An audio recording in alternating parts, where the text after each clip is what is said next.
holding the powerful accountable and getting results. Shut the camera there. 8 on your side, Steve Andrews investigates. Badly burned in a workplace explosion, then denied treatment.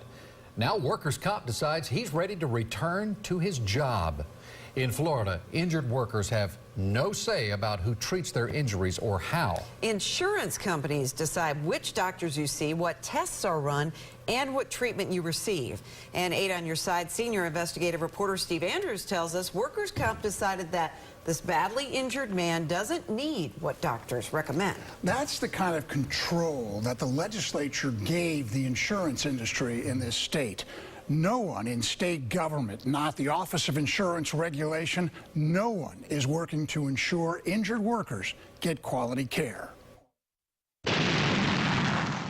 An explosion at work badly burned Neil Eckelberger. Rushed to Tampa General's burn unit, he underwent painful surgery and debridement. Today, Neil suffers physical and emotional wounds. PTSD doesn't get better with time. It's been 17 months, and I still can't even think about stepping foot in that building, even when it's empty.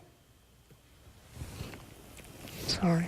His employer's worker comp insurance carrier, Travelers, determines Neil is ready to go back to work. He can't go back to work. Neil's wife, Robin, who spent 10 days and nights with him at TGH, claims Travelers continually denied treatment for his injured back and refused testing to determine if he suffered a traumatic brain injury from this. If you don't take Neil to be properly diagnosed for the TBI, then there's nothing on record that he has a TBI that you have to treat. Which means fewer doctor bills Travelers has to pay.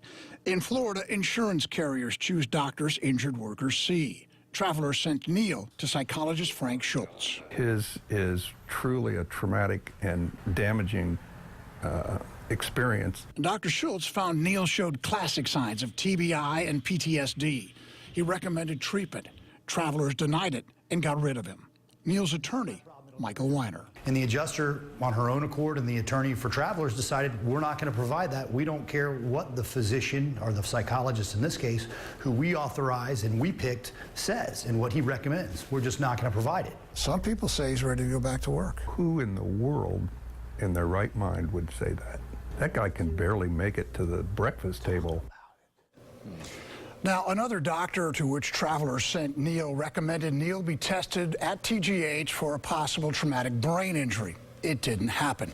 Now, Travelers really doesn't know the extent of Neil's injuries, but has decided he's ready to go back to work. And what that means basically is it is ending his workers' comp disability payments, kind of forcing his hand to go back to work. This is a guy who can't really stand up for 10 or 15 minutes at a time. So they're cutting off the money coming into the house, so it's, if he's going to get money, he's got to go back to work. But what about the medical care? Are they going to cut that off as well? Well, you know, there's a question about the quality of care he's received anyway, but Travelers is still obligated to provide treatment for his injuries. Now, the company did not respond to my request for a comment for this report. And we're going to stay on this because I think the legislature has some work to do to give Florida workers some rights when they're injured. Yeah, there's nowhere to turn. No. All right. Thanks, Steve. If you have a problem you would like Steve to investigate, call our 8 on your side helpline, 1-800-338-0808.